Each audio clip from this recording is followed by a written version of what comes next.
Saudações aos entusiastas do esporte a motor, este é o GP Total, desde 2001 no endereço gptotal.com.br, muito tempo atrás, e também há muito tempo nas redes sociais, nosso Facebook, nosso Instagram, você está no nosso canal de YouTube do GP Total, youtube.com/GP Total. Vídeos novos sempre às noites de segundas-feiras e os nossos cortes durante a semana. Pauta de hoje, Grande Prêmio do México, round 20 da temporada 2024, nova vitória da Ferrari, dessa vez com Carlos Sainz, e para a gente falar todos os detalhes desta corrida, a gente fazer uma análise, fazer uma opinião bem aprofundada do GP do México, tem aqui acompanhando os meus queridos amigos João Carlos Viana, da capital do Ceará, cujo nome jamais vou proferir, não só nesse canal, como também em qualquer outro momento. Aí, meu querido amigo Márcio Madela da Cunha, da querida Nova Friburgo, região serrana do Rio de Janeiro. Meu nome é Lucas Giavoni, transmito da minha querida Sorocaba, interior paulista. Nova vitória da Ferrari, dessa vez com Carlos Sainz. Muita coisa para falar, comportamentos erráticos, comportamentos azarados, dedos do meio, enfim, a corrida teve bastante coisa e cada detalhe a gente vai tentar lembrar por aqui. Estamos nos encaminhando para um fim de campeonato que fica muito acirrado nos construtores, mas que parece que já está um pouco mais encaminhado para pilotos, ao mesmo tempo em que a gente vê que o piloto, que tem tudo para ser campeão, está se comportando de uma forma que não é exatamente o comportamento que se espera de um campeão.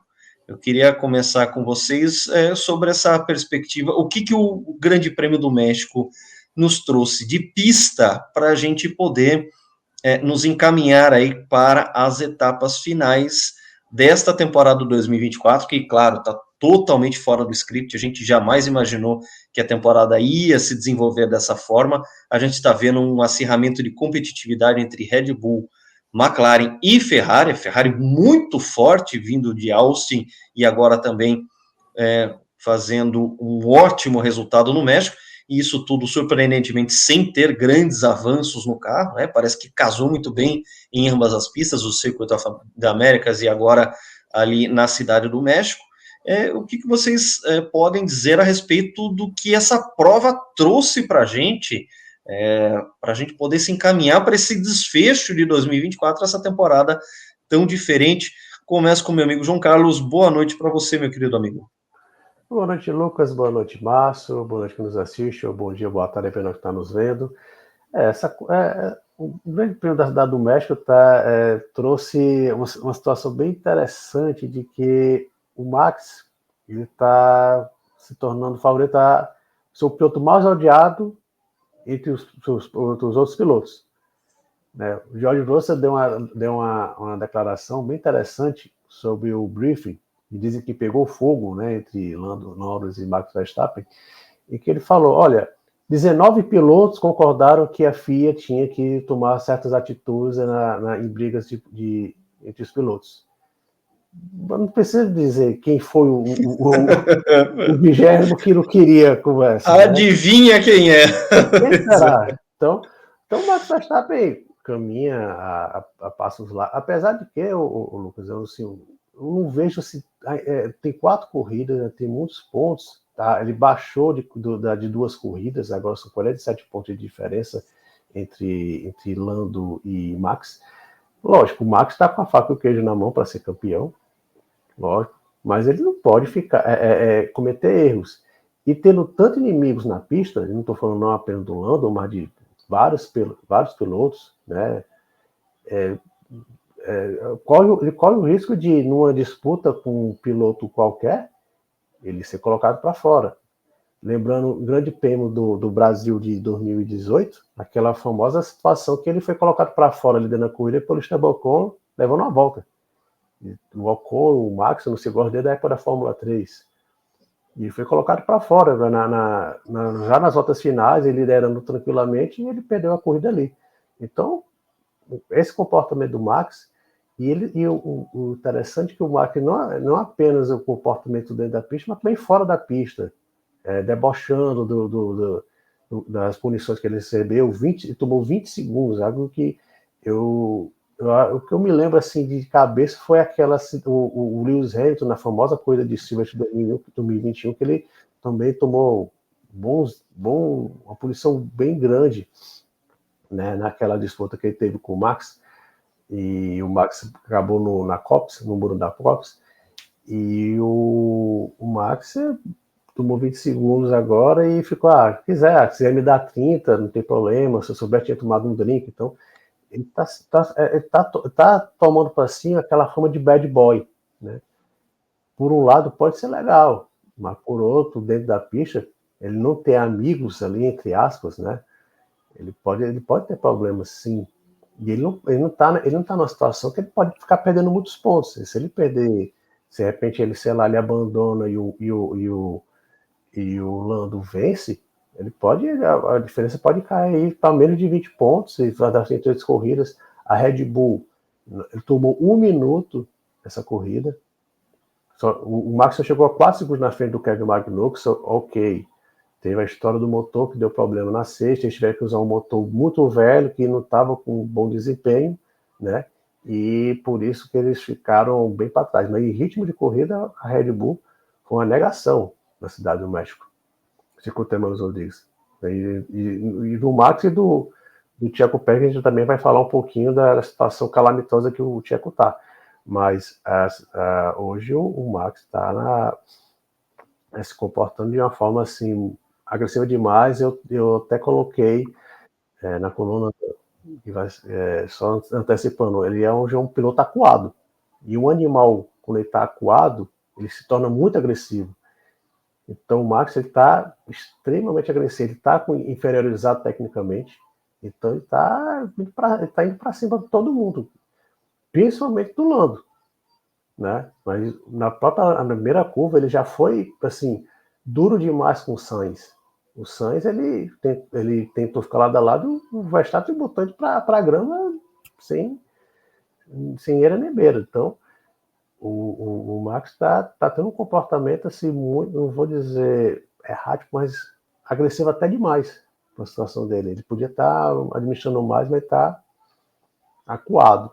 Eu sinto ele é um animal acuado, então ele está batendo em todo mundo.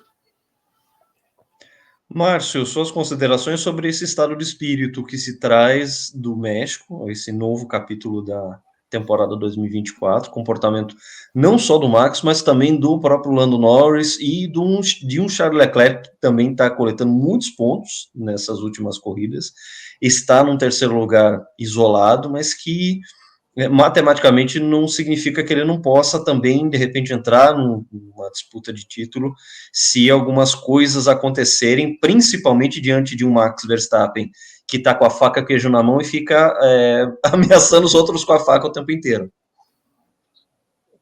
Boa noite, amigos. Tem uma frase do Ayrton que eu acho muito importante, que ele falava o seguinte: todo ano alguém tem que ser campeão, alguém vai ser campeão todo ano.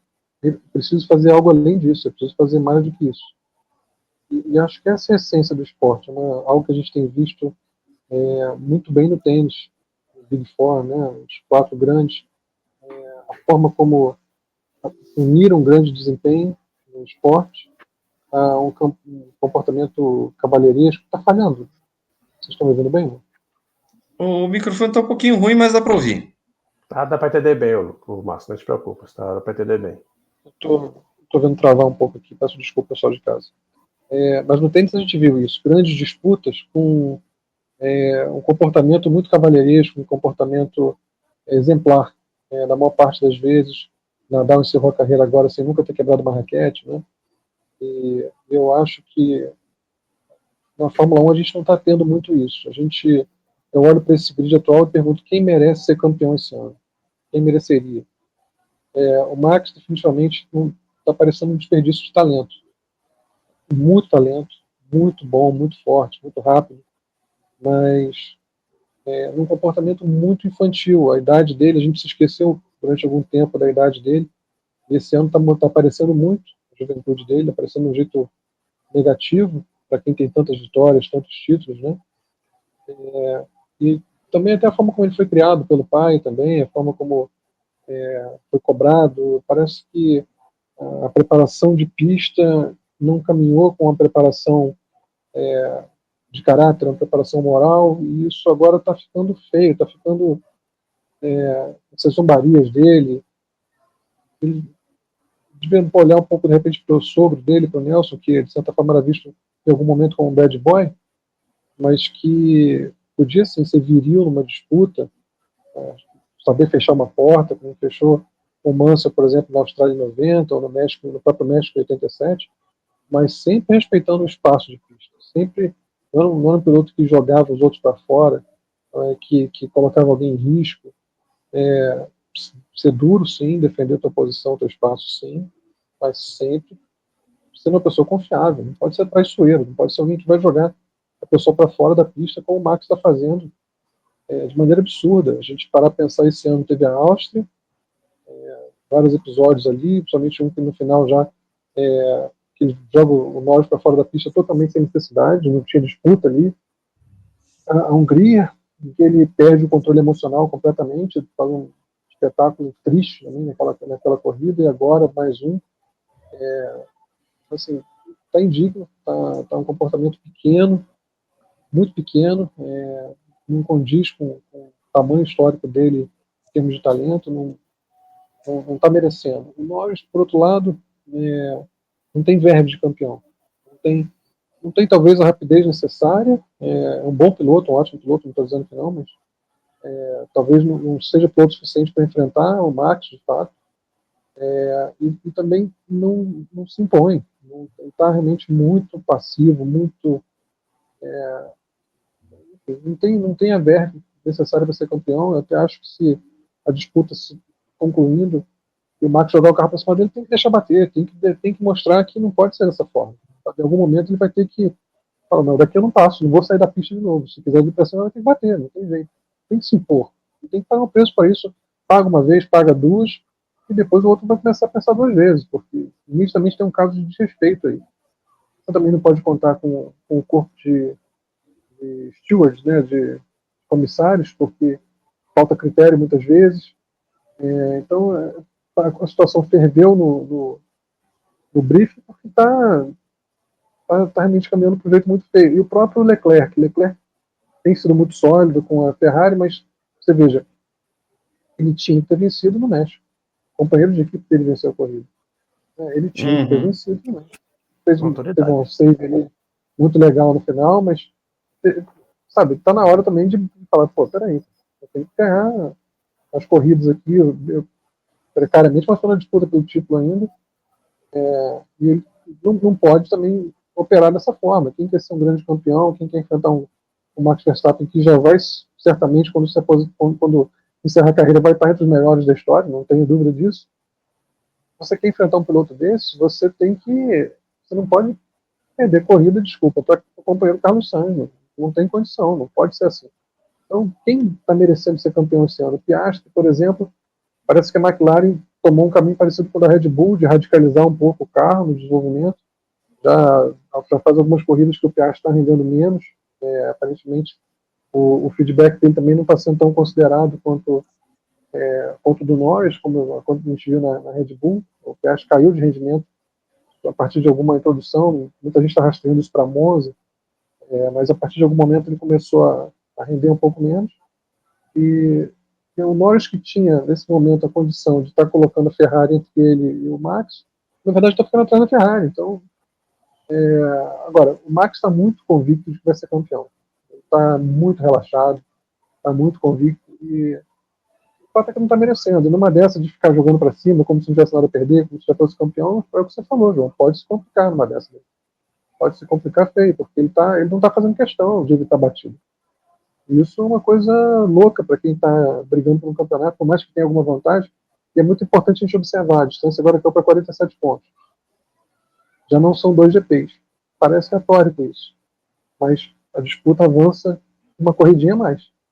Vai ficar aberto uma corridinha a mais, mesmo que seja precário, mesmo que seja esperando para aparelhos, mas vai ficar aberto um pouquinho mais. Não são mais aquelas 2 corridas que você já elimina. Agora é uma só. Então, a verdade é que está um pouco triste. É um campeonato, em termos técnicos, muita variedade, está muito legal de ver. Você não sabe quem vai vencer cada corrida, isso é muito bom. Mas isso talvez esteja acontecendo pelo lado ruim, que é pela falta de um centro de gravidade. A gente não tem uma referência tão grande. E o Max, a partir do momento que deixou de ser o piloto vencedor de todas as corridas, que ele vinha vencendo por uma razão absurda, né? De 50 corridas chegou a vencer 40, uma coisa assim inacreditável. Claro que isso mexe com você. E aí, na hora que começou a parar de vencer, está se comportando muito mal. Está se comportando de uma maneira muito infantil, birrenta, desrespeitosa e indigna não tem consciência histórica ainda do tamanho que ele vai ocupar, do que significa, do exemplo que tem que dar para as crianças, enfim. Está sendo uma decepção muito grande. Só complementando, falar, Lucas, e a gente falou aqui, eu falei aqui no motor, e tudo indica que o Max vai ser punido em Interlagos. Ele vai trocar o motor, vai colocar e vai perder no mínimo 5 posições. Quer dizer, a tendência é que ele largue no bolo em Interlagos. Então, para acontecer uma reticências, numa largada, então numa disputa de posição com um piloto que ele já está ali brigando, batendo roda, se de repente ele sai zerado e o Lando com 25 pontos, até mesmo com 18, segundo lugar, sai cá para 39, tem 3 corridas, tem sprint, então, como o Márcio falou, vai deixando, por mais que a situação do Lando seja periclitante, mas vai deixar o campeonato aberto, por mais tempo. Aí eu que eu digo aqui, o Ceará aqui tá doido para subir para a Série A com 5 pontos atrás do quarto, mas vamos ver. Mas quanto a bambu a flecha, né? Então, o Lando vai pensando nisso, né? E o Max tem que tomar tendência, uma tendência que ele não pode tomar, não pode perder tanto ponto assim. Ao mesmo tempo que, como você falou, Márcio, só corroborando o que você falou sobre a situação do Lando, né, muito passiva. E no Austin, ele era irritante como ele sempre tentava as mesmas manobras nos mesmos locais, e o Max se colocava e defendia, ele vai fazer a mesma coisa, eu vou fazer a mesma coisa e vai estar dando certo. Previsível demais, né? Além de tudo isso, né? Previsibilidade. Agora, o problema do Lando é o equilíbrio. Se o Max não pode perder ponto, ele que não pode perder mesmo. Mas ele tem que dar uma resposta às carteiradas que o Max está dando nele, corrida após corrida. Esse equilíbrio do Lando é muito complicado. Ele não está sabendo fazer isso daí, esse equilíbrio. Dentro do possível, ele tem que evitar se encontrar com o Max nas corridas. Ele tem que se impor, largar na frente. Ele tem conjuntos ali que vão estar brigando. Então, se ele consegue fazer apoio, nem sempre o Max vai estar em segundo. O Max está tão desregulado que ele está jogando o carro para cima do Carlos Sainz, que não tem nada a perder. Ele não pode fazer esse tipo de coisa. Agora, com o Norris, ele sabe que o Norris tem tudo a perder, ele não tem respeito pelo Norris, de jeito nenhum. Ainda mais nessa condição que o Norris não pode bater com ele. Tudo que ele quer é bater com o Norris. Então, o Norris tem que se colocar à frente. Sabe, já passou muito da hora de falar, cara, de alguém falar assim, esse título é meu. De alguém. Porque ninguém está reivindicando o título. Ninguém está nem o Leclerc, nem o Norris, nem o Piastri, ninguém está reivindicando esse título. Todo mundo em algum momento pareceu que ia. Todo mundo teve seu momento. Parece um medo. Parece até um medo, né, Márcio? Um certo medo que o pessoal... Eu, por exemplo, quando teve um incidente na volta 10, na volta 9, quando o Max foi totalmente deslocado, o Lando ficou atrás do Max o stint todinho, quer dizer, ele perdeu qualquer chance de vitória ali. A forma como ele se aproximou do Leclerc, se ele tivesse na frente do Max, se ultrapassasse o Max, talvez ele tivesse a chance de ultrapassar o Leclerc e ir para cima do Sainz. Ele ficou ali atrás do Max, totalmente passivo. Eu acho que ele com aquele negócio, eu não vou passar desse cara que ele vai bater em mim.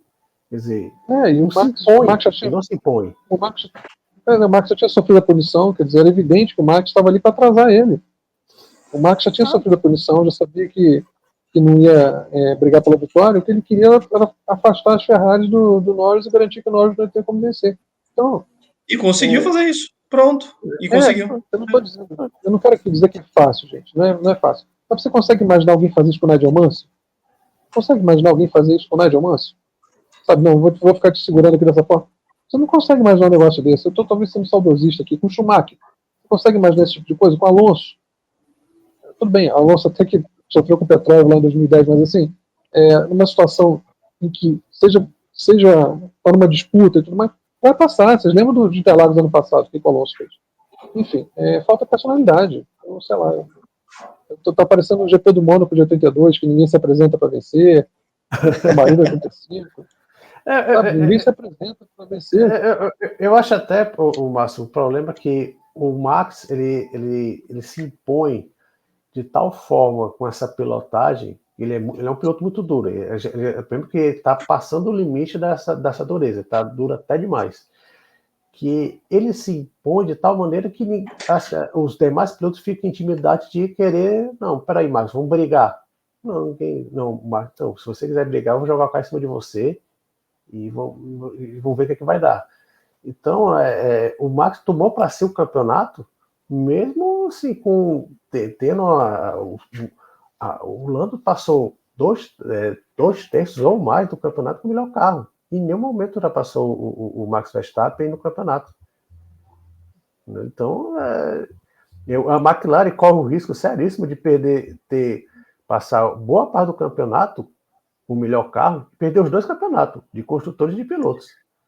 Eu ia chegar justamente nesse ponto. Isso é um dos assuntos para a gente tratar aqui, que é justamente esse. A gente sabe que, pelo menos desde Miami, a McLaren tem um carro, se não é o melhor do fim de semana, é pelo menos o primeiro ou o segundo melhor carro do fim de semana. Tá difícil de ter um final de semana negativo para a McLaren. Só que a gente tem a seguinte situação, vamos aqui ao campeonato de pilotos, 362 pontos para o Max Verstappen, 315 para o Lando Norris, faltando, como já foi dito, 4 corridas, entre elas uma sprint, que é São Paulo, que é justamente a próxima etapa, ainda tem Las Vegas, Qatar e Abu Dhabi fechando a temporada. Charles Leclerc com 291 pontos, ou seja, um Lando Norris que ainda tem chance matemática de título, mas que está nessa situação em que a gente acabou de delinear, mas a gente tem uma luta pelo campeonato de construtores em que a McLaren está com 566 pontos, mas a Ferrari com 537 e um viés de alta. A Ferrari nunca esteve tão bem no campeonato, porque se a gente levar em consideração que as últimas 6 corridas, 3 vitórias da McLaren, 3 vitórias da Ferrari, mas nas últimas 4, 3 vitórias da Ferrari. A Ferrari apresentou-se mais forte, principalmente nessa fase que a gente está de Américas, em que venceu em Austin, agora vence no México, provavelmente vai estar com um carro muito bom para São Paulo também. Então, uma diferença que é pequena entre as duas equipes, com a Ferrari se apresentando melhor, fazendo dobradinha nos Estados Unidos, fazendo primeiro e terceiro no México, foi uma espalhada de farofa do Charles Leclerc, enfim, a gente também vai tratar disso, e uma Red Bull que já fica para trás com 512 pontos, A gente nunca teve uma situação de um acirramento tão grande entre essas equipes nessa Fórmula 1 moderna, 13 equipes disputando essa Fórmula 1 contemporânea, disputando tão acirradamente o campeonato de construtores. Mas a gente tem uma situação em que, sim, o Max Verstappen pode ser campeão em cima do Lando Norris, e sim, a Ferrari pode, num último momento ali, ultrapassar a própria McLaren no campeonato de construtores, o que faria da McLaren alguma coisa parecida com a Renault em 83, em que o Prost perdeu para o Piquet, a Brabham, que foi a terceira de construtores, e quem foi campeão de construtores em 1983 foi a Ferrari, coincidentemente a Ferrari que a gente está falando agora. Consideração de vocês sobre essa administração McLaren, que parece que de repente pode estar perdendo o timing de ter a chance de coletar títulos, ficar sem nada e no ano que vem não ter nada garantido. A McLaren, ela está e o Lando, né, ele está naquela situação que a gente estava falando em outros vídeos, né, de o Piastri vir muito forte no começo, desde o início do próximo ano, E ele acaba sendo atropelado pelo Piastri. O Piastri, ele tem um potencial. Ele realmente, como o Márcio falou muito bem, nessas 2 últimas corridas, ele deixou muito a desejar, ficou no Q1 no México, é inaceitável, como a gente vai falar do outro piloto da Red Bull, que está fazendo uma grande diferença, está fazendo muita falta aí nos pontos do Mundial de Construtores. Mas a tendência é que o Piastri venha muito forte, mais cascudo, já na sua 3ª temporada, né? E a McLaren, a McLaren demorou a perceber que ela tinha carro para bater a Red Bull. Quando ela venceu em Miami, quando chegou em segundo em Imola, em Imola com um Lando muito próximo do Max, o pessoal dizia, não, isso aqui é pontual, depende da pista. Aí, de repente, todas as pistas, a McLaren andando bem, a Red Bull andando para trás, e acho que faltou a McLaren pensar grande. Faltou isso a McLaren, pensar grande. A gente pode ver ser campeão aqui. A demonstração da Red Bull no primeiro quarto do campeonato foi tão absurdo que todo mundo pensou, o campeonato acabou, vida que segue, vamos pensar em 25. Só que quando a Red Bull começou a cair, as equipes, somente a McLaren, demorou muito a perceber a situação e tá no estrago, né? E sem contar, às vezes que o Piastri tirou pontos do Lando Norris, né? Com os papaias rules, né, da equipe do Zac Brown e André Stella com os seus Blue Caps, o Orange Caps. Teve muito disso também. Assim, eu acho até curioso que a gente, em 2024, esteja vendo um campeonato ser disputado por Ferrari e McLaren. Isso é uma coisa... Muito tempo a gente não via isso, né? Muito tempo a gente não vê Ferrari e McLaren disputando desde 2008. Campeonato. 2008 que não tem, diga, Ferrari e McLaren. Pois é, acho interessante isso. Assim, a McLaren, no meu ver, fez um trabalho magnífico nos 2 anos. Ela conseguiu sair do fundo do grid, do fundo do pelotão, conseguiu impor um ritmo de desenvolvimento que nenhuma equipe fez igual, num período que a gente não vê mais isso. É muito difícil atualmente você ver esse tipo de salto evolutivo como a McLaren fez. Só que é o que o João falou, ela não soube o que fazer com isso. Você tem que concentrar as vitórias, senão você não consegue. Contra um domínio como que a Red Bull e o Max Verstappen vem impondo, sempre um piloto vencendo, você tem chance de vencer, vence, e mesmo quando às vezes não tinha o melhor carro, continua vencendo. O Max vai vencendo no embalo umas 2 corridas sem já ter o melhor carro. A Fórmula 1 se acostumou à vitória dele, e ele tirou proveito disso. Houve momentos em que ele só assustou, ele blefou, ele parecia... As pessoas demoraram a lembrar que tinham que defender a posição dele, que tinham que brigar por posição com ele, porque ele entrou na cabeça de todo mundo e se tornou normal brigar pelo 2º lugar. Então ele ainda manteve essa aparência durante algum tempo, e a McLaren realmente demorou a reagir. Lembra um pouco a Ferrari em Monza 88. Eu estou fazendo as metáforas com corridas hoje, né? E o Ayrton ficou sem combustível quando o Prost quebrou, o Ayrton sem combustível, começou a andar devagar. Ainda levaram umas 2 voltas a perceber, olha, ele realmente está com problema, vamos para cima. A McLaren foi assim, e não estabeleceu uma hierarquia ali dentro. Eu entendo que você não vai querer queimar um piloto, não vai querer matar um ímpeto de uma joia em potencial como o Oscar Piastri, mas pelo amor de Deus, o garoto está na 2ª temporada dele, o companheiro de equipe está brigando por título. Não é que a gente queira aqui ver manipulação, nem isso.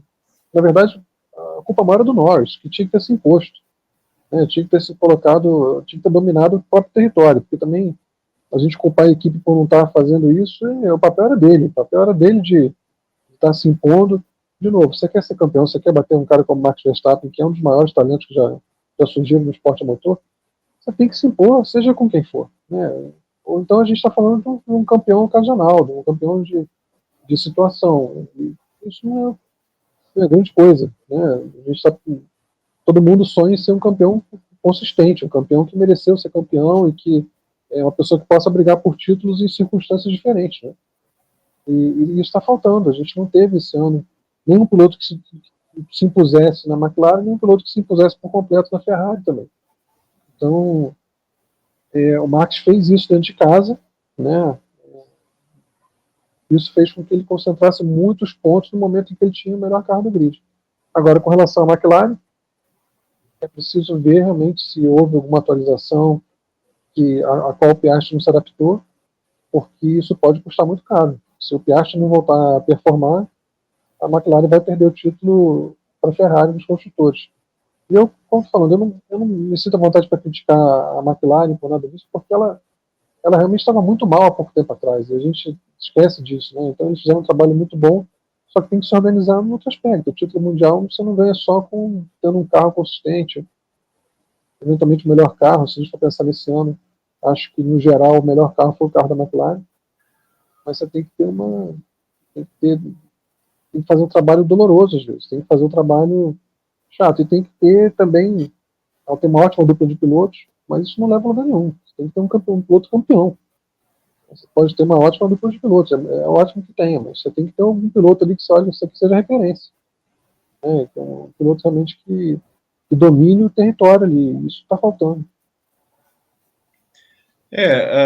A gente também pode falar um pouco sobre a própria dupla de pilotos da Ferrari, porque a gente teve a vitória do Carlos Sainz e também uma coisa que já foi dita aqui a respeito do próprio Charles Leclerc, que não se impôs neste fim de semana, né? Conseguiu a vitória em Austin, só que no México só uma terceira colocação, poderia ter sido segunda, se ele não tivesse também cometido um erro, fazendo com que caísse para terceiro e possibilitasse o próprio Lando Norris chegar na segunda posição. Essa foi a composição do pódio, né? O Sainz na primeira colocação, Lando em segundo e um Charles Leclerc que ainda tem chance matemática, o Carlos Sainz não tem, apesar da vitória, chegando só numa modesta terceira colocação. Modesta por quê? Porque poderia ter sido mais diante do carro que ele tem, do talento que a gente sabe que ele tem também, e do erro que ele cometeu na corrida, em que também a gente está voltando a falar, vai ser, olha,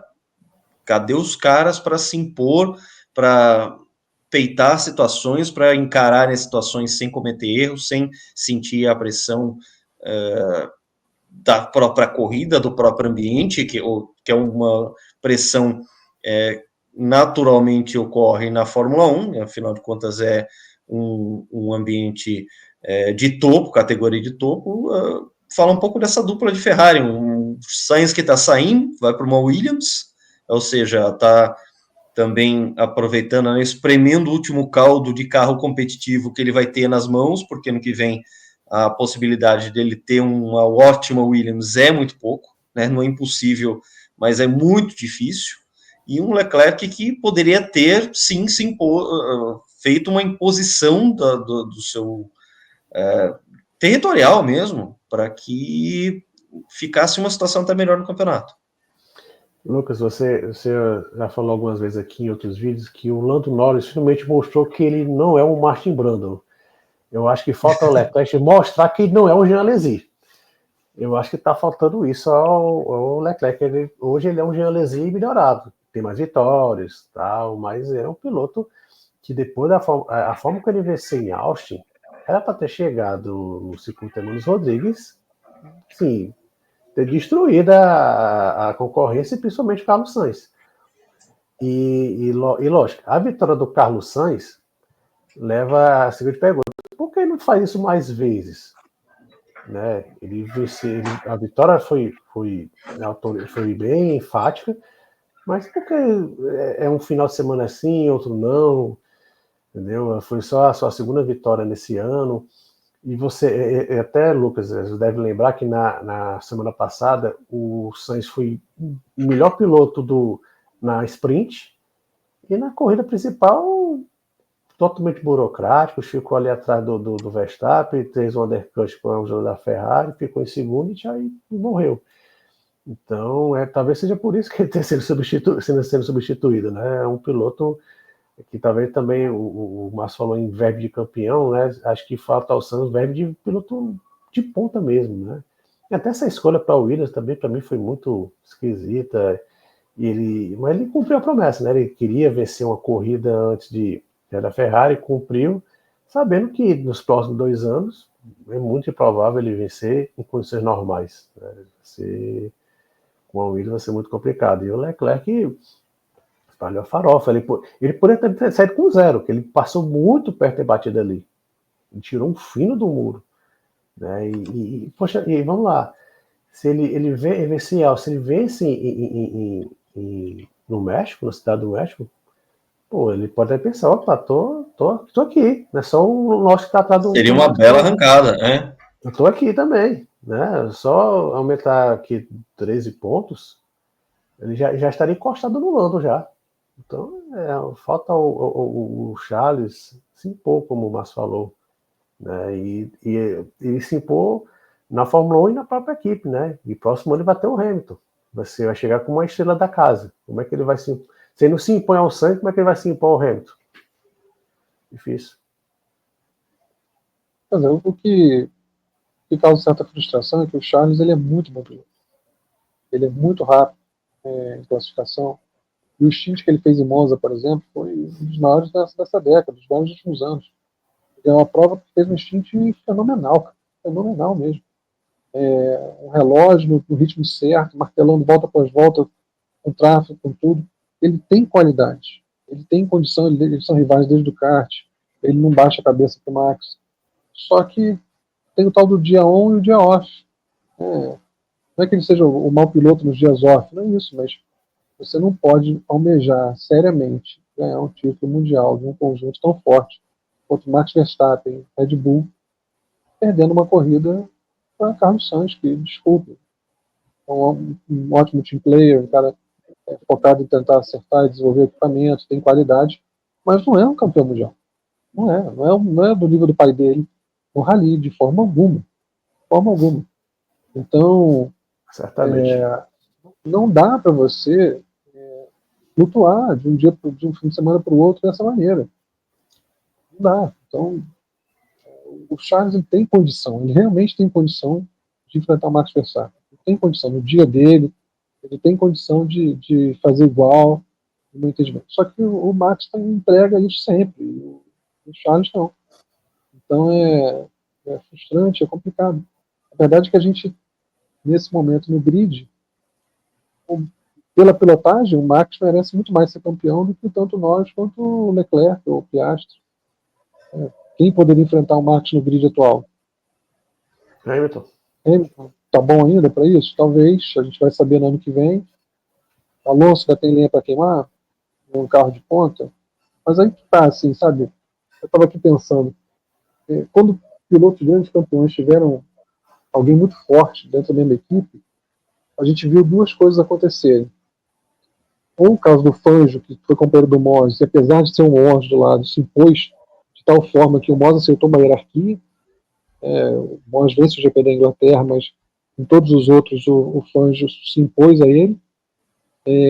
Ou você tem o Nelson com o Mansell, que o Nelson envenenou por completo o ambiente da equipe, né? O Prost com a Ayrton, que também envenenaram por completo o ambiente da equipe, até mesmo o Hamilton com o Rosberg, o Alonso com o Hamilton, sobretudo o Alonso com o Hamilton, quando o Alonso teve do lado dele um piloto tão bom quanto ele ali, olha o que ele fez com o ambiente da equipe. Vocês lembram da Hungria, né, em 2007, o Alonso segurando o Hamilton dentro do box para não conseguir fazer a volta de classificação?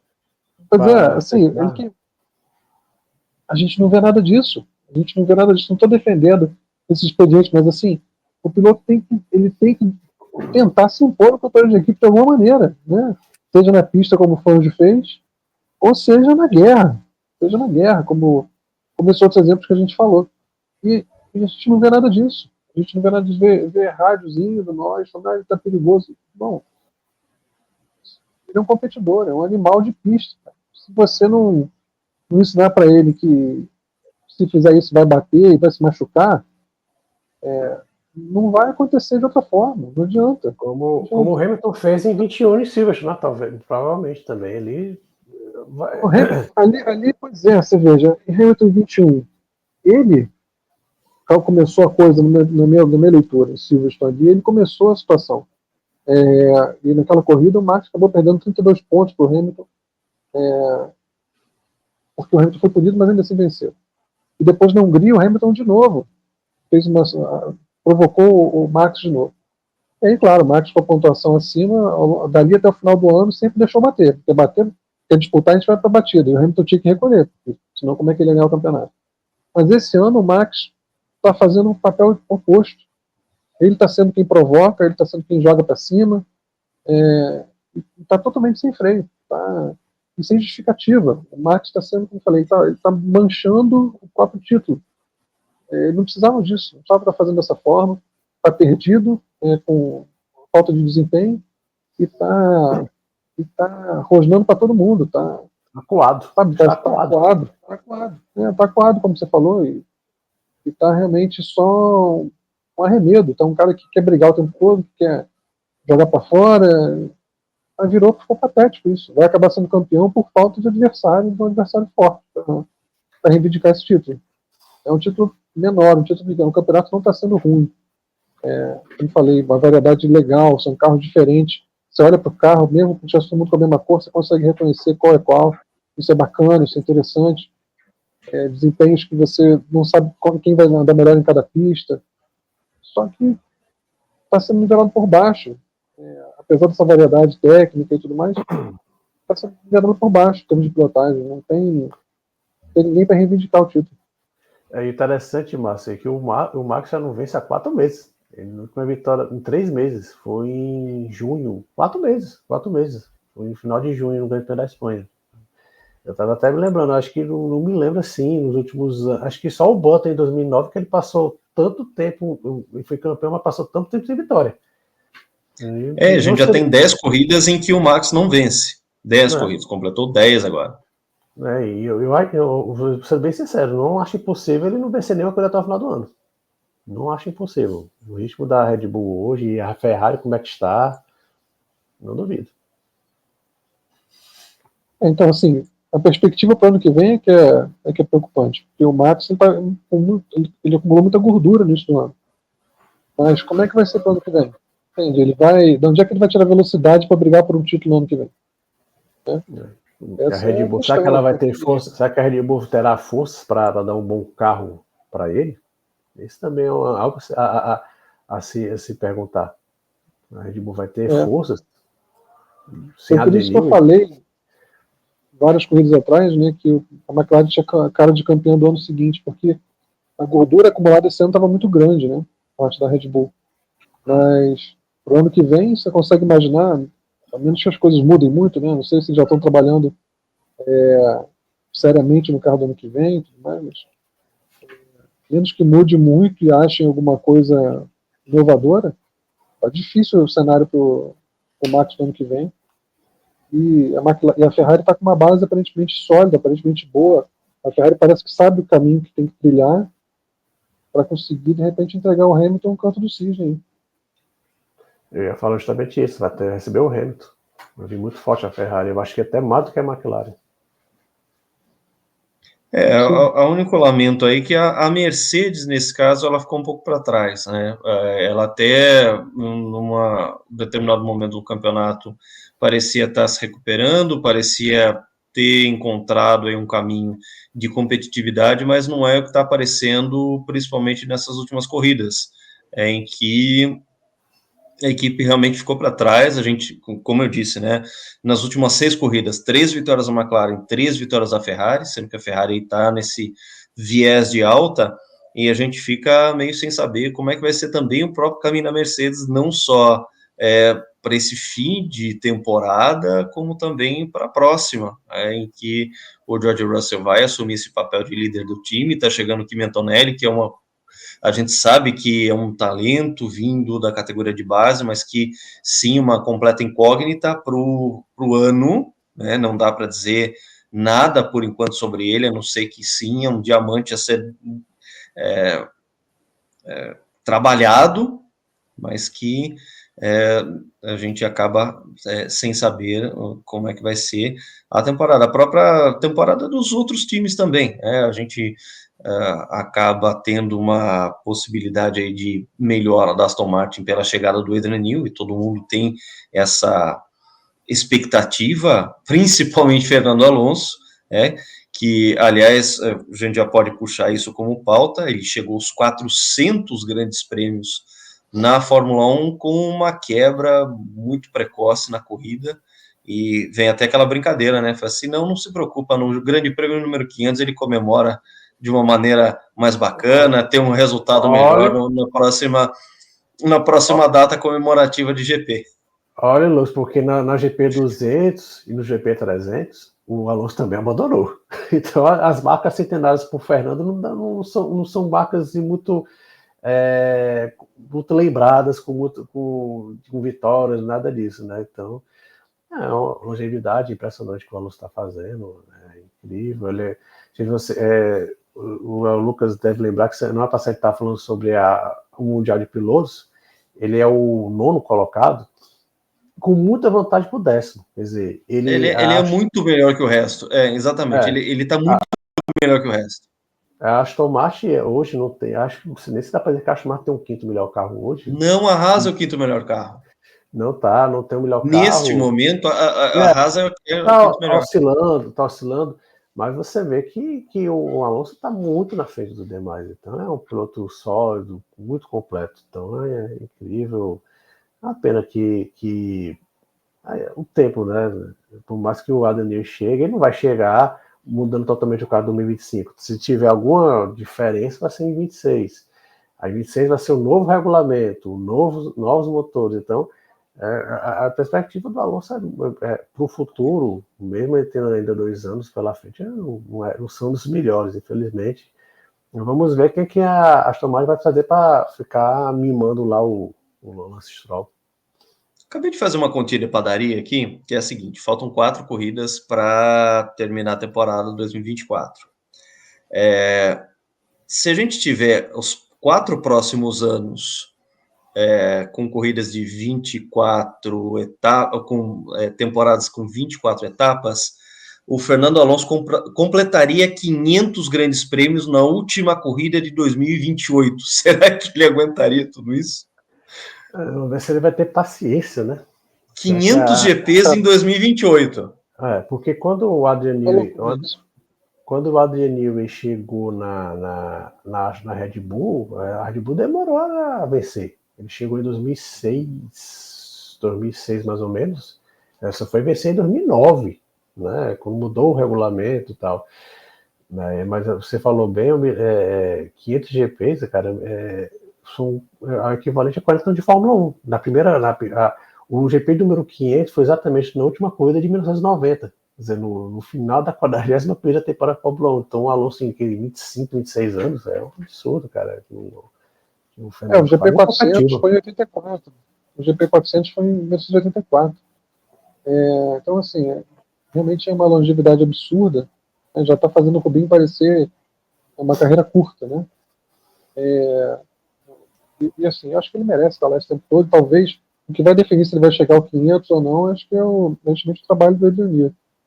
Primeiro, falando sobre a Mercedes rapidamente, a Mercedes é um carro que tem, mais do que personalidade, ele tem preferências muito claras, né? Ele tem temperamento. Tem circunstâncias nas quais o carro da Mercedes é muito competitivo, mas são circunstâncias restritas, limitadas. Ele não é um carro que tem amplitude, que se adapta a qualquer circunstância, né? Então, de vez em quando ele surge disputando até a vitória, mas é um carro que seguiu uma linha que não se adaptou a muitas pistas, então ele provavelmente vai ter que fazer uma mudança de projeto realmente aí.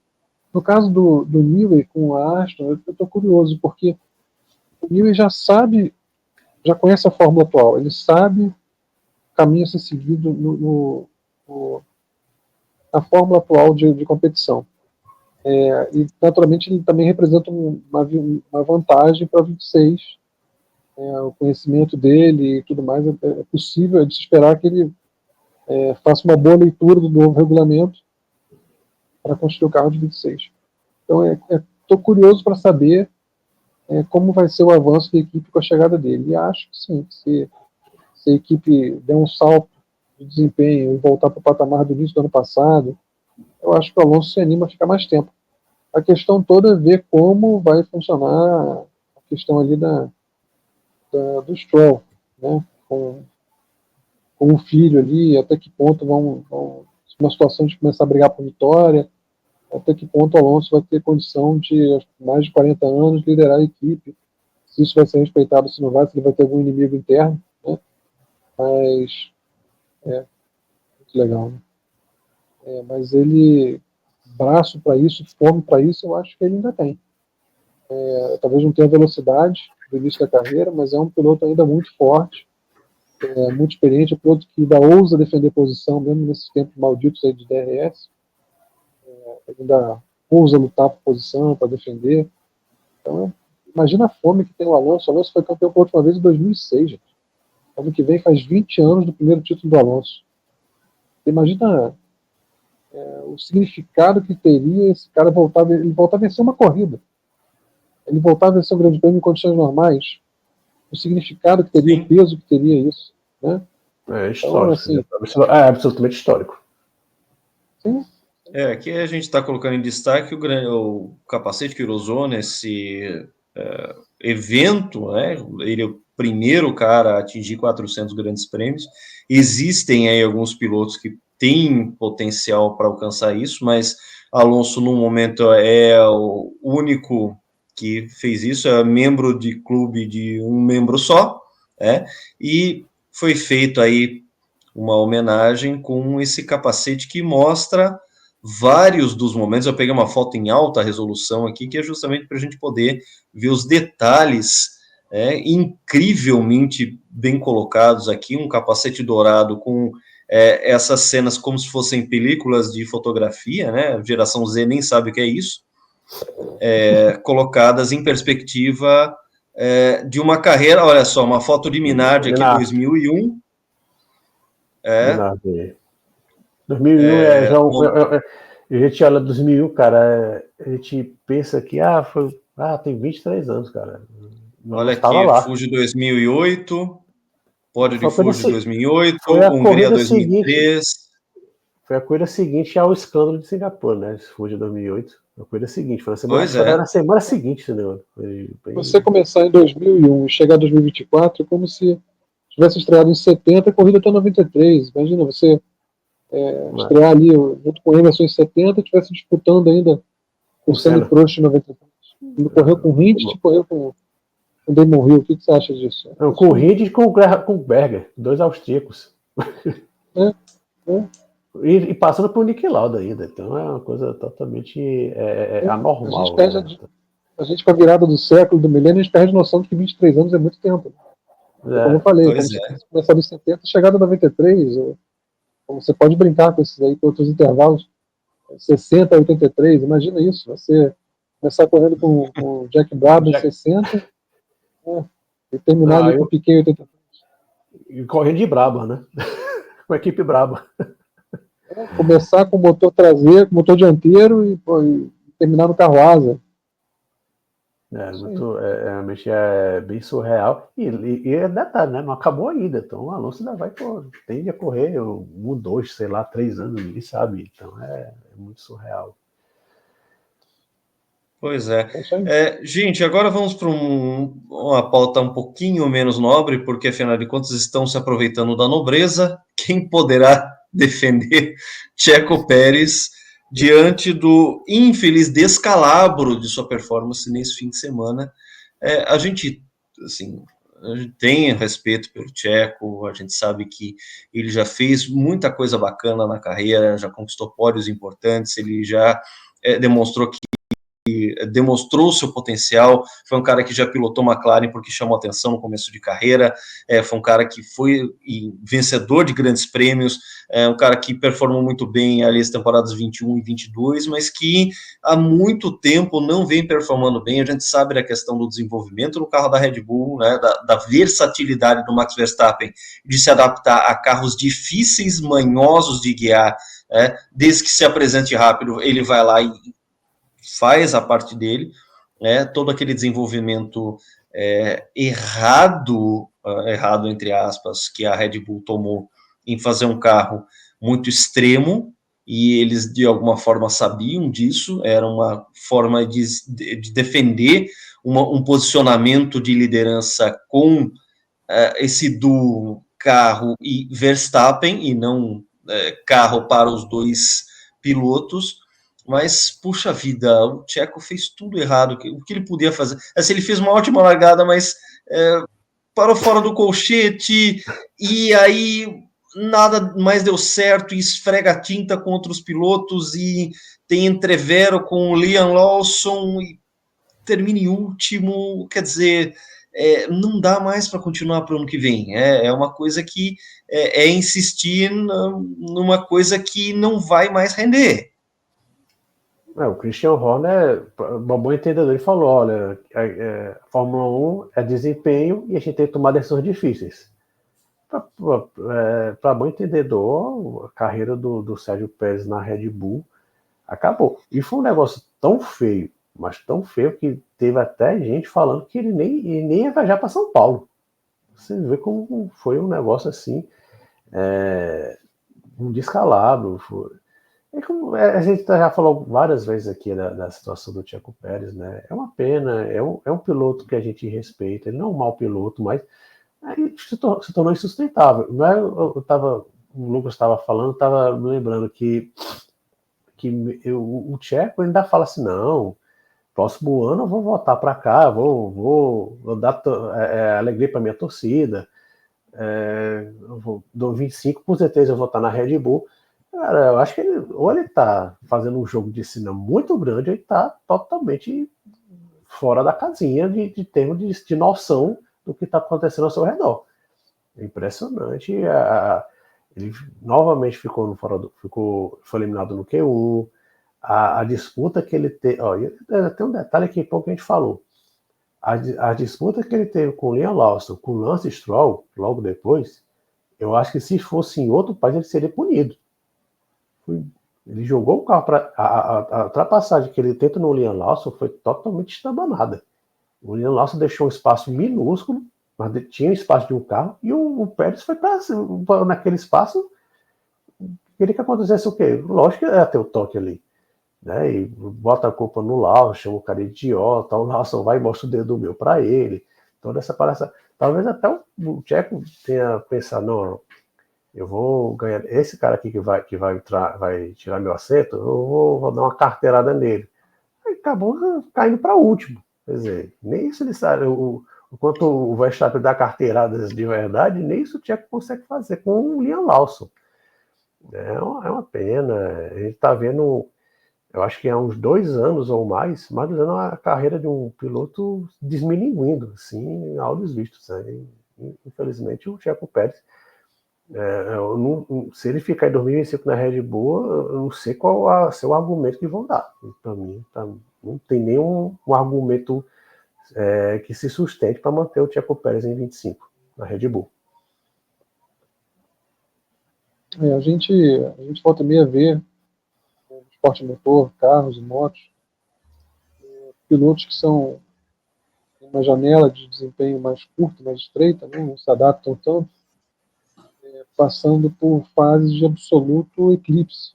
Né. A gente lembra, por exemplo, de Jorge Lorenzo na Honda, falava do Mark Marques, foi sombra do que tinha sido antes, né, tanto na Ducati quanto na Yamaha. Estou pegando só um exemplo, mas tem vários outros pilotos que a mente apagam por completo, em algum contexto, mas você vê, nada consegue justificar você parar fora do colchete da forma como ele parou. Como o João falou, desmilinguiu, desmoronou, já está sem confiança nenhuma, está com a cabeça perturbada, não é fácil você correr toda hora tomando tempo dessa forma, sistematicamente no companheiro de equipe, e não conseguir sair da tua característica, não conseguir arrancar desempenho de um carro que não te dá confiança, porque na verdade é disso que se trata. A gente também não pode comparar todo mundo, não é todo mundo que nasce superdotado, né? Não tem jeito. O Pérez é um bom piloto, um piloto competitivo, um piloto sólido e tudo mais, mas é um piloto que depende do feedback do carro para ele, depende da confiança para poder render.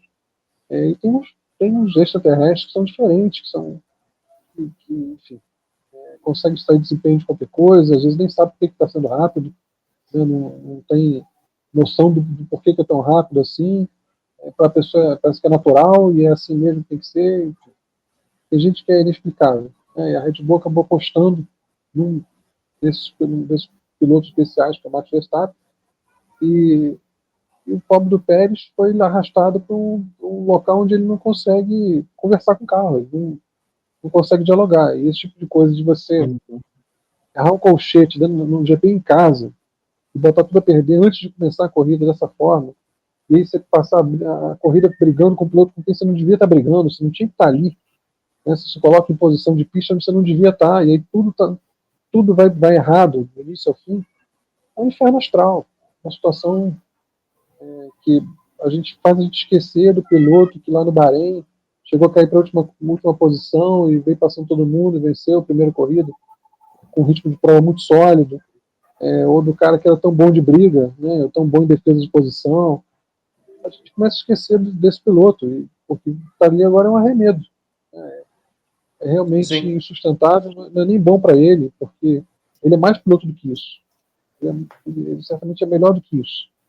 Mas há situações nas quais você não consegue conversar com a máquina, você fica sem referência e você não sabe onde o limite está. Quando você não sabe onde o limite está, você começa a adotar margem de segurança.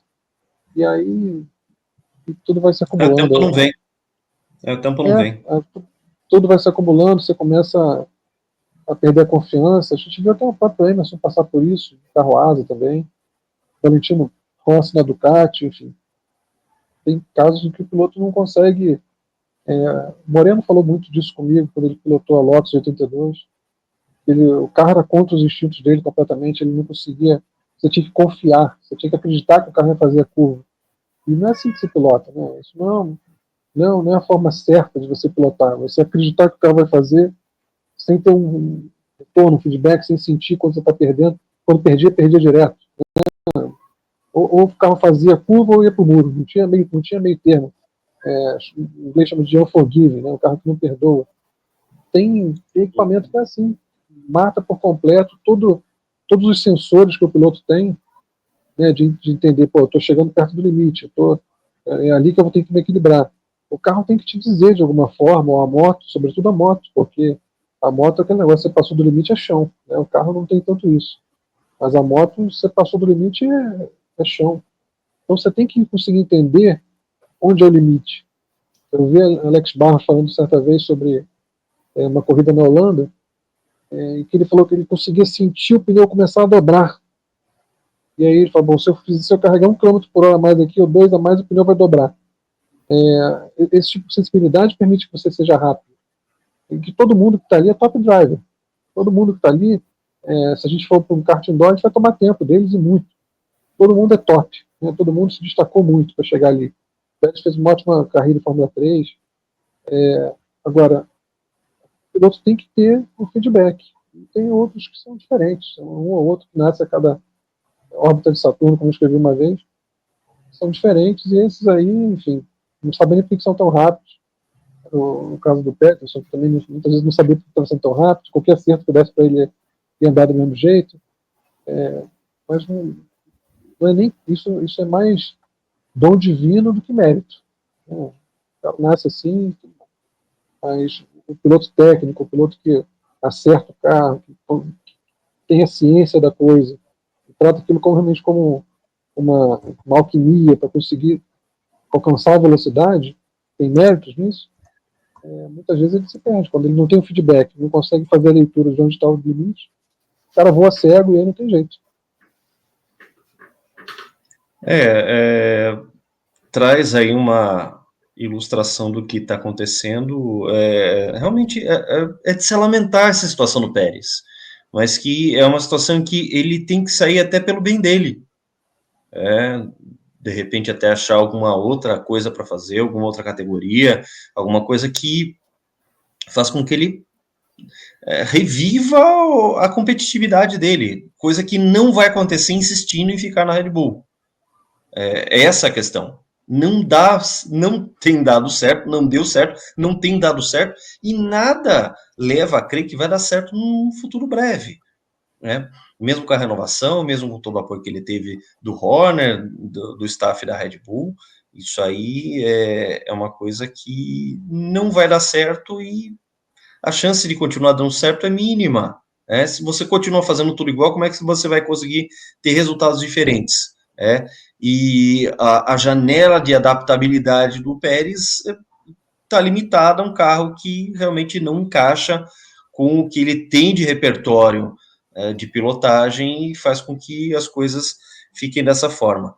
O que nos lembra também que a gente tem essa situação em que muitos pilotos estão aí à beira dessa renovação de grid que é necessária para a Fórmula 1, alguns deles já performando, e um deles tem chamado muita atenção porque é um piloto que não vai estar ano que vem no grid, que é o Franco Colapinto, pelo menos não confirmado até agora, em que ficou bastante claro que a Williams perdeu bastante tempo o Logan Sargent, a gente já vem falando isso bastante tempo aqui, mas é um argentino que veio, ok, não pontou no México, mas tá trazendo uma energia nova, ele está encarando muito bem esse papel de piloto substituto, de cara que acabou de chegar no circo da Fórmula 1, e inclusive trazendo os argentinos para a Fórmula 1, que é uma coisa que há muito tempo não se via. A gente teve o último grande prêmio da Argentina foi em 98, o último piloto competitivo, realmente competitivo, da Fórmula 1 foi o Carlos Reutemann, e aquela ligação com o Reutemann que a gente teve no fim de semana, vou colocar até aqui o compartilhamento de tela, porque rolou uma belíssima homenagem para o Carlos Reutemann, em forma do capacete que o Franco usou no fim de semana e que também vai usar no fim de semana.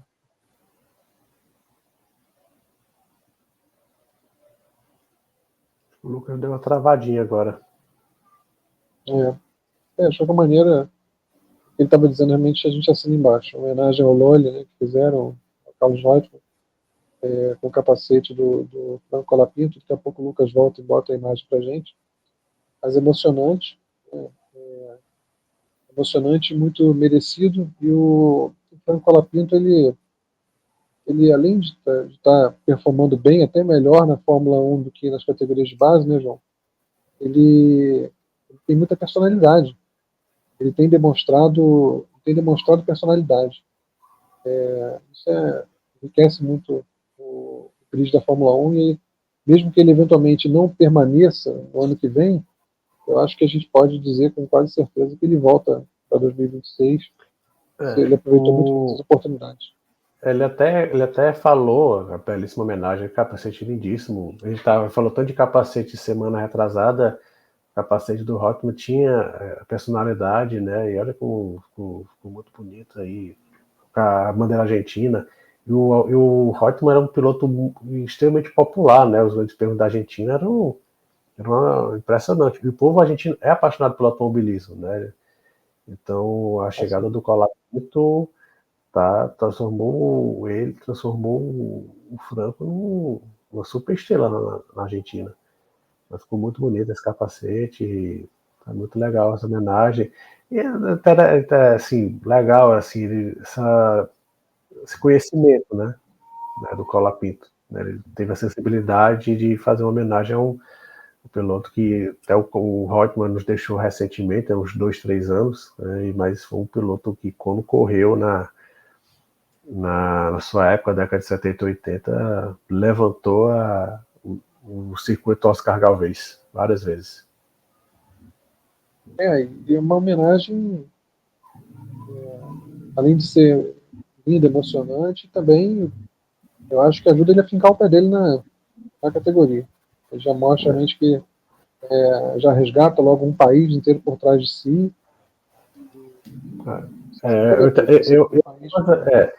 Mas assim, ele falou até, a gente tá gravando aqui para segunda, né? Ele já meio que diz, pelo que eu tô vendo, eu não vou correr na Fórmula 25, vou correr outra categoria, pensando já em voltar em 26.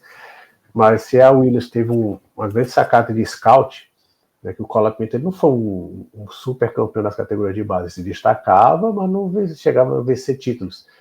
Mas a Williams teve a sensibilidade de trazê-lo, né, prepará-lo. Hoje a preparação do piloto de Fórmula é totalmente diferente do que era 15, 20 anos atrás, e o Colapinto está mostrando muito resultado, mas que também faltou um pouquinho de visão, que eles já trouxeram o Sainz e deixaram o Albon, que o Lucas concorda comigo, é um piloto ok, mas não muito mais do que isso.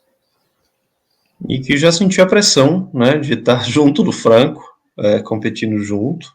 Essa corrida do México, claro, o Albon não teve chance nenhuma porque teve o acidente de largada.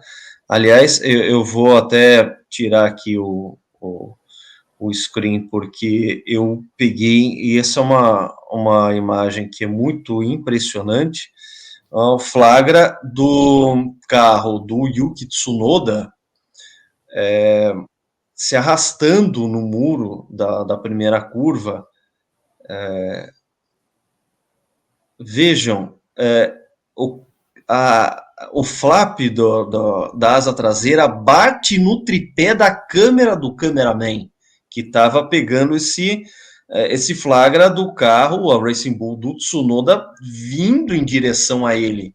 É uma imagem que é muito impressionante, tá? E que, nossa, isso podia ter sido Grave. muito perigoso, tá? Muito perigoso, tá? Se esse flap voa em direção ao câmera, e o câmera está ali exposto, né?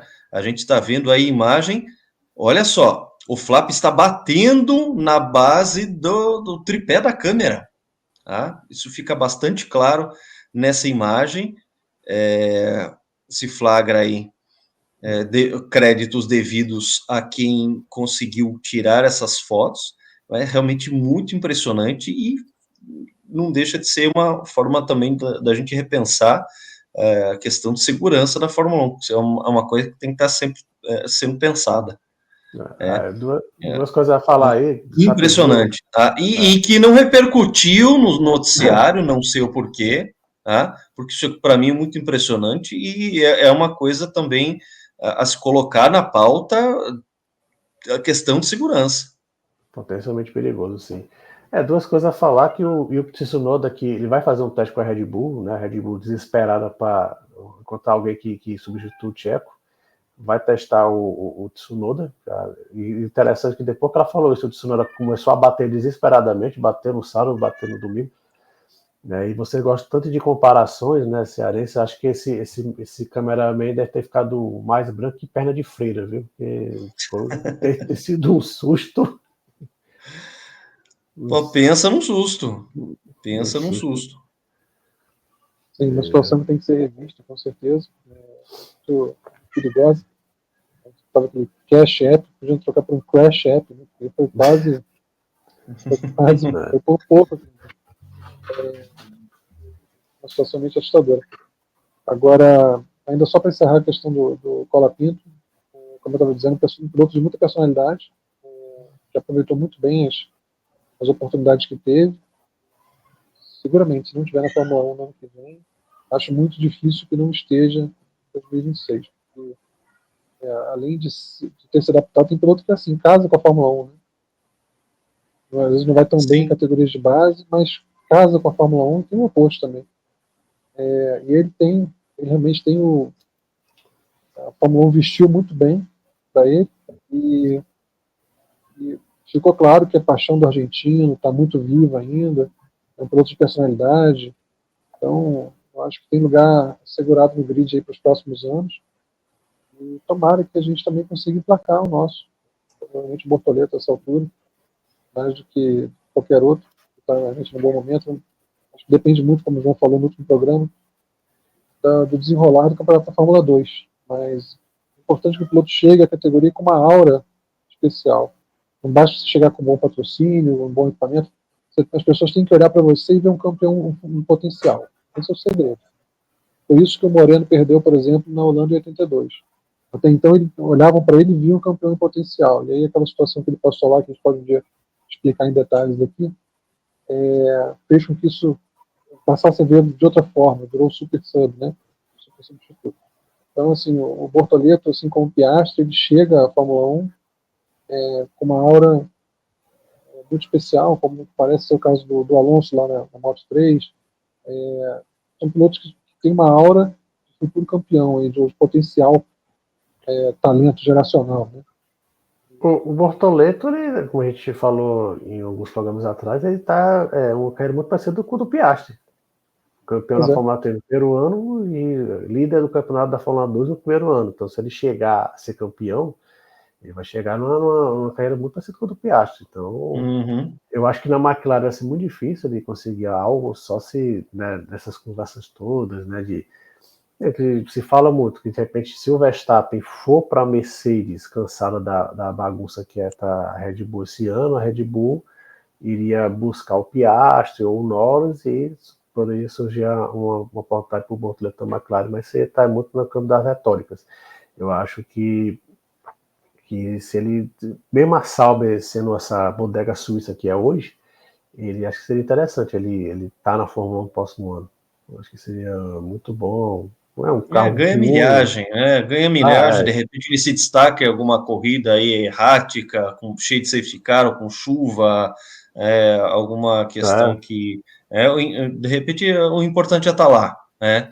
E a gente sabe que a Sauber, ela está num fundo de poço, ou seja, a tendência dela melhorar daqui para frente, 2025, para chegar numa Audi propriamente dita 26, realmente existe, né? Ou seja, de começar a já estruturar, de começar a fazer um projeto, assim, olha, como é que a gente ganha competitividade? A gente trabalha nesses e nestes sistemas, a gente faz com que o carro dê confiança para o piloto, que é justamente o que a gente acabou de discutir a respeito do Pérez, ou seja, neste momento a gente enxerga, isso a gente já vem falando bastante tempo, uma Sauber absolutamente à deriva, uma coisa que parece que está ali abandonada, largada, é só um nome Sauber, carros largados, pilotos largados, direção largada, engenharia largada, mas que tem que ter a casa a começar a ser arrumada justamente para que em 2026 eles não entrem com tanto handicap, com tanto déficit de competitividade em relação aos outros, senão vai ser uma coisa inalcançável. Vai lá, melhora 3 décimos, as outras equipes melhoram 2, você só ganha 1 décimozinho ali, e de décimo em décimo você está lá 1,5 segundos, com o carro 1,5 segundos mais lento, e aí você não consegue tirar isso tudo num ano. Daí aquilo ali já acaba e já vai para outro projeto. A coisa meio que aperta reset quando você vai de um ano para o outro. Então a chance da Sauber ter uma melhoria para o ano que vem, eu acredito que seja real, plausível. Ou seja, um cenário que se entrar o Bortoleto, ele pegaria um cenário de ascendência, não nessa depressão que está hoje, com o Guan Yu Zhou sem poder performar nada, mostrar qualquer tipo de performance, e um Valtteri Bottas que está muito mais preocupado em fazer vídeo engraçado e correr de bike e outras atividades ali ao sol.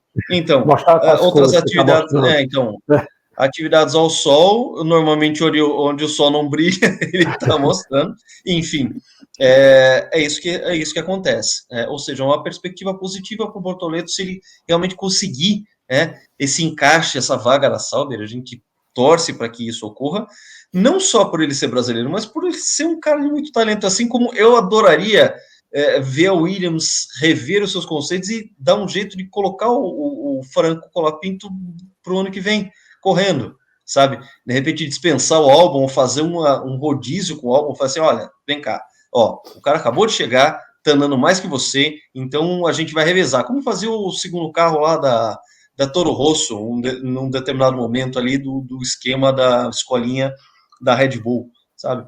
Sei lá, sabe? O cara é um talento, eu gostei demais desse cara, é um argentino muito boa praça, ele já mostrou de ter personalidade, já estrelou vídeo aí de propaganda dos apoiadores dele, patrocinadores dele, tá numa vibe muito boa, tá trazendo uma coisa muito legal, né? Porque o torcedor argentino, ele é muito apaixonado, a gente viu isso na Copa de 2002, né? Tão recente, né? 2022,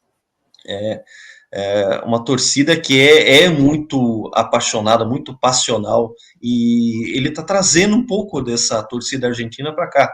Só não vai trazer mais torcida argentina para o Brasil porque os ingressos já estavam todos vendidos para Interlagos, senão a gente teria, sim, de alguma forma, alguma invasão argentina a Interlagos. Só antes da gente ir para o assunto Interlagos, que a gente vai fechar a pauta com a perspectiva de vocês dois aí sobre a corrida no Brasil, eu quero mostrar o outro vencedor do fim de semana do Grande Prêmio do México, e claro, eu vou querer as considerações de vocês, porque também é um assunto que acabou passando batido em vários veículos de comunicação, mas que mostram que a gente aqui vai a fundo e fala de todos os temas. Aí, é o vencedor do fim de semana do Grande Prêmio do México. E batesse o recorde do piloto mais velho a vencer o Grande Prêmio, né? Bateu o Fangio, bateu o Villora, bateu o Fagioli, tá aí. Brad Pitt, por seus 62 anos, mais ou menos. 60 cravado. Ó, tá botando muita idade pra ele. Só 60. Não é 62, não, é só 60. É um bebê. Aí, recorde batido no Grande Prêmio do México aí. Coisa. É uma marmotada. Márcio, fala aí, enquanto o Márcio passa a mão na cara e tudo mais, vamos contextualizar. Para quem não entendeu ainda, o Brad Pitt fazendo aquele filme, né?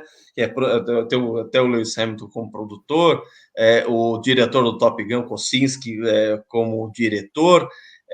Um filme que já custou, pelo que estão falando, 300 milhões de dólares. Ninguém sabe o que vai ser esse tal desse filme.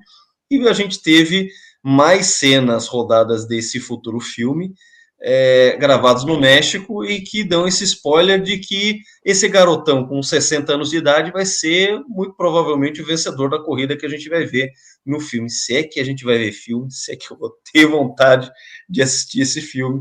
Mas, Márcio, eu queria também um pouco da tua pincelada sobre esta cena que estamos vendo, esse garotão aos 60 anos de idade posando de vencedor da Fórmula 1. Não, se ele pode, o Alonso também pode, não. O Alonso é uma criança perto desse cara. Você matou o que eu ia dizer, é justamente isso. Quer dizer, ele está nas mãos do Alonso agora. Cabe ao Alonso mostrar que alguém com 45, 46, 47 pode vencer na Fórmula 1. Tem 17 anos pela frente para chegar a esse shape aí do Brad Pitt aí. Tem tempo, dá para chegar aos 700 GPs, tá vendo? 700, mais ou menos aí. Em 2041 tem tempo ainda, cara. Que é isso? Não, senhora, o Alonso é de 90, o Alonso é de 81, então a gente está falando da Fórmula 1 2041. Quantos grandes prêmios? Eu já fiz uma continha de padaria ali que ele alcança 500 com relativa facilidade. Até 2028 ele alcança 500. Tá? Mas é outras contas a serem feitas, porque... chega a 1000, viu? Chega a 1000, viu? 2041? Chega a 1000. Porque, vamos lá, gente, essa questão do Brad Pitt tentar pagar de piloto mocinho, ele está realmente com 60 anos de idade. A gente já falou aqui sobre esse projeto desse filme, mas que, puxa, gente, o tempo passa e não fica realístico um piloto, por mais que o Brad Pitt de repente esteja cuidando da saúde, faz plástica, enfim, toda a medicina a favor dele, né? Tudo que Hollywood pode comprar a respeito de recauchutagem do rosto, mas, gente, não fica realístico. Vamos, se a intenção de um filme é tentar ser realístico, é você emular o melhor possível a Fórmula 1, você não pode colocar um ator de 60 anos de idade para dizer que é um ator veterano. Não, gente, na Fórmula 1 nunca teve um piloto de 60 anos, principalmente competitivo, sabe? A questão é essa. Acho que se fosse o grid da Indy em 96, talvez daria para fazer um filme IRL ali. Um filme sobre a IRL em 96, 97 ali, né? Uma última curva disputando com Mark Dismore e Billy Bolt, John Paul Jr., Stefan Gregorio, o Dr. Jack Miller, sabe? Que não é o Jack Miller da MotoGP, é o Buzz Calkins.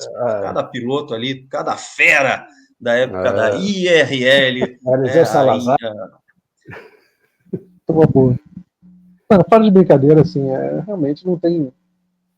É um filme para as massas, né, cara? Não dá para. Não é um filme para quem é entusiasta do esporte motor como a gente aqui. Não tem como a gente comprar isso. Você estava falando de tempo, eu estava lembrando. O Alonso estreou antes do GP Total, olha só. Há quanto tempo o GP Total já existe? Eu ainda tinha cabelo, Verdade. Total. Exatamente um ano. Ele chegou em março em agosto, exatamente. 6 meses antes. Ele já corria quando a gente começou. Contemporâneo de Fernando Alonso. Ainda tinha barba preta, ainda tinha cabelo, olha só.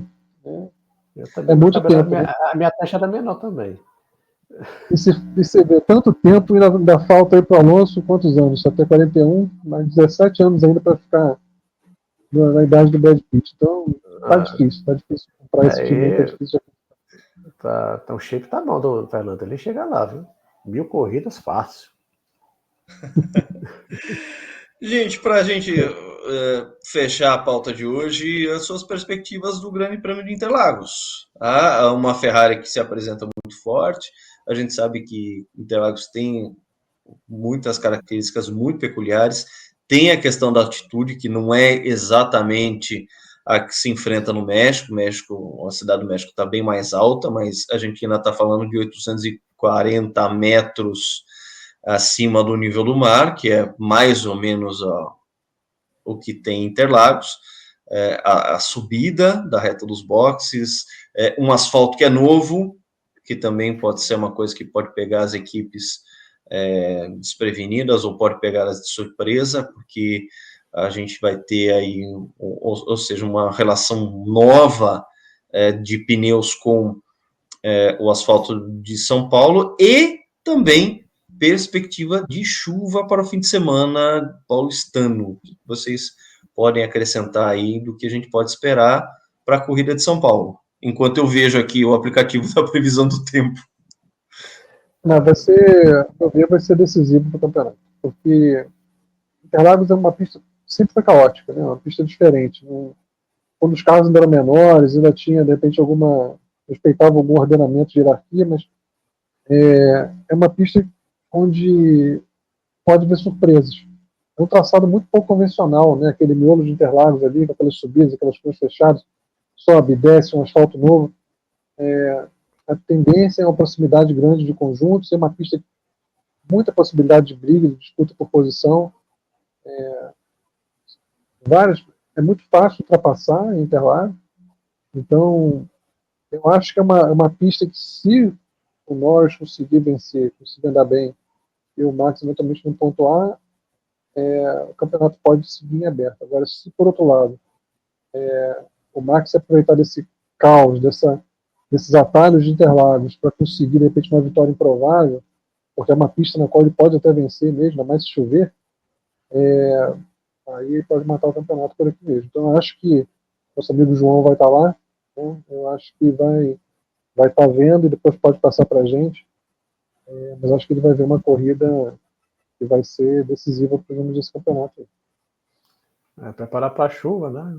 Eu não estou nem capa de chuva, mas vamos ter que conseguir, pelo que eu estou entendendo, vamos ter que conseguir uma, porque a previsão de chuva, inclusive, uns 3 dias, né? Sexta, sábado e domingo. Como o Márcio falou. Eu tô com o aplicativo aqui aberto só.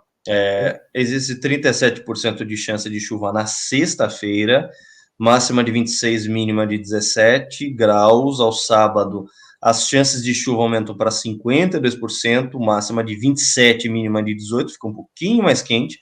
E no domingo a gente tem nada menos que 73% de chance de chuva, com 25 graus só de máxima e mínima de 19. Claro que isso aí é dinâmico, isso muda com a semana, mas pelo menos hoje é segunda-feira que a gente está gravando, até chegar à sexta-feira tem alguns dias aí, a previsão pode mudar, mas por enquanto é o que está se colocando, de possibilidades de chuva que crescem à medida que você vai avançando o fim de semana, com chance realmente muito grande do Grande Prêmio do domingo ser chuvoso.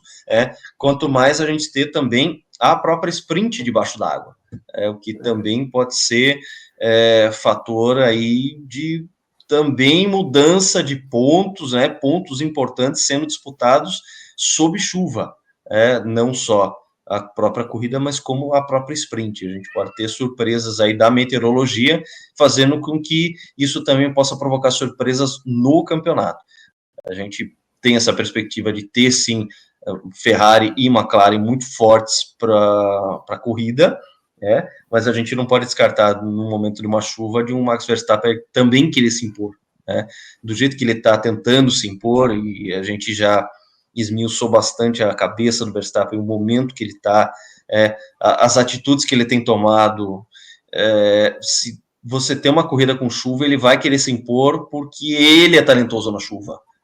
Ele já provou ser talentoso na chuva inúmeras vezes, inclusive em Interlagos, aquela famosa corrida 2016, em que ele pilotou demais, com um carro notadamente inferior ao que era a Mercedes na época. Em 2016, Mercedes era um foguete, mas que já demonstrou ali todo o talento que ele tinha para não só na pista seca, ele já era um vencedor do Grande Prêmio, mas também em condições chuvosas. A gente ainda vai ver essas possibilidades também, ou seja, mais do que uma briga aí das equipes, a gente também está à mercê da meteorologia de São Paulo, que a gente sabe que na região sudeste, desde que entrou a primavera, a umidade entrou muito mais forte, o tempo foi muito seco no Brasil inteiro, o inverno foi de uma estiagem muito grande, a gente teve a questão, inclusive, de qualidade do ar péssima, as queimadas, muitas das queimadas a gente sabe que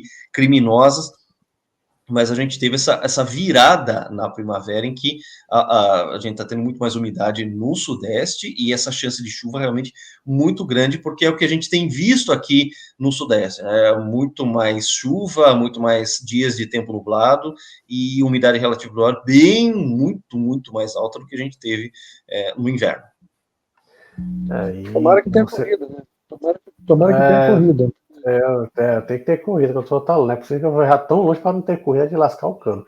Mas ainda vou passar frio, né? Vou lamentar muito por você, João. Mais do que qualquer coisa, qualquer pessoa, vou lamentar por você. Você vai cruzar o Brasil aí para estar nas arquibancadas de Interlagos, para você também poder dividir com a gente as impressões que você vai ter enquanto torcedor da arquibancada, para a gente, na próxima semana, gravar uma análise especialíssima do Grande Prêmio do Brasil de Fórmula 1, com as suas impressões como espectador ali em loco, um cara que vai passar para a gente essas experiências sensoriais que são muito diferentes, que é estar em um autódromo. A gente torce realmente para que, se tiver chuva, e a chance é grande, que tenha corrida, que não tem que usar aquele pneu horroroso azul da Pirelli, que não serve para nada, até a gente falou outro dia, dia 1º de outubro, teve um teste de pneu da Pirelli, um teste de pneu de chuva que foi cancelado por chuva intensa. Ou seja, tem alguma coisa muito errada aí. Como diria Luiz Gonzaga, na famosa súplica cearense, que chover para chover de mansinho, né? Que não chova tanto que não tenha corrida. E vai ter a parte eu acho que é uma coisa que também vai fazer muita diferença é a sprint, né? Que o final de semana de sprint são finais de semana muito curtos. Você só tem um treino livre. Aí você, de repente, chover no treino livre, você não vai ter, acho que todo mundo vai muito às escuras, tanto para classificação como para as corridas de sprint, para a corrida principal. Isso pode ser bem complicado para as equipes, né? A expectativa, para mim, vai ser especial. Um sonho de criança estar num grande prêmio em loco, né? Vou estar viajando essa semana. E segunda-feira vamos ver como é que... Tomara que não seja impressões molhadas até demais, mas a expectativa é uma corrida, se for normal, acho que a Ferrari sim vai vir muito forte, a Red Bull tende a trocar o motor do Verstappen, que o fará largar talvez, muito provavelmente 5 posições atrás, ele vai largar ali no bolo, mas como até te falou do outro dia, né, Lucas, a última vez que uma equipe trocou de motor no Grande Prêmio no Brasil, né, deu muito certo, né? Que foi com o Lewis Hamilton em 2021, que botou que é um motor apimentado e barbarizou naquele final de semana. Foi uma grande exibição do Lewis. Eu não sei se hoje a Red Bull tem a força que a Mercedes tinha em 2021. Acho que a grande diferença é essa, né? Mas eu acho que para as equipes vai ser muito complicado se a gente tiver um final de semana com um clima muito misto, e se chover, por exemplo, no único treino que tiver chover, e as equipes vão totalmente cegas, vai ser bem interessante. Tem que ser um final de semana interessante. Interlagos sempre é um final de semana interessante. Corridas imprevisíveis, caóticas, tivemos várias corridas caóticas, mas pensando no campeonato, quanto mais caótico for esse final de semana e a corrida, melhor para o Max Verstappen, tanto pelo talento como pela situação do campeonato. Uma coisa muito importante vai ser justamente a aposta no setup. Provavelmente vai ter gente arriscando aí em carro mais para seco, carro mais para molhado, e vai ter um pouco de loteria disso aí. Tudo pode mudar até lá, mas isso é uma perspectiva, né? De chances de chuva aumentar à medida que avança os próximos dias. Então, pode ter gente apostando num setup de molhado, num setup de seco. Alguns vão pagar, outros não vão pagar. Talvez a gente tenha um resultado aí inesperado. Acredito que possa ter um resultado inesperado nesse GP. Tomara que você veja, João, já que você está fazendo esse investimento aí, você veja uma corrida histórica aí. Tomara. Desejo você as perspectivas que eu também tive quando estive em Interlagos. O Lucas, que está aqui, apesar de ser um garoto, ele viu o Ayrton Senna correr em 91. No treino de sexta-feira ele estava lá. Uma inveja declarada disso. Adoraria ter estado por lá também. Então que você tenha também boas lembranças de Interlagos, como a gente tem. E semana que vem que a gente possa estar aqui comentando uma corrida legal. Eu quando falei do Bortoleto, na verdade, não estou falando nem tanto por ser um piloto brasileiro, mas pela importância que é a gente retomar o nosso caminho, né, da Fórmula 1, na tradição brasileira, a participação brasileira na Fórmula 1 é muito, muito importante. A gente tem um legado muito grande aí, e também estamos perdendo pistas, estamos perdendo categorias de base. Então é a hora de tentar retomar o caminho, né, porque não é à toa que a gente está sem piloto na Fórmula 1, não é à toa que a gente ganha título há muito tempo. A fonte aqui secou, de certa forma, e a gente precisa, essa nascente precisa voltar a brotar água. Né?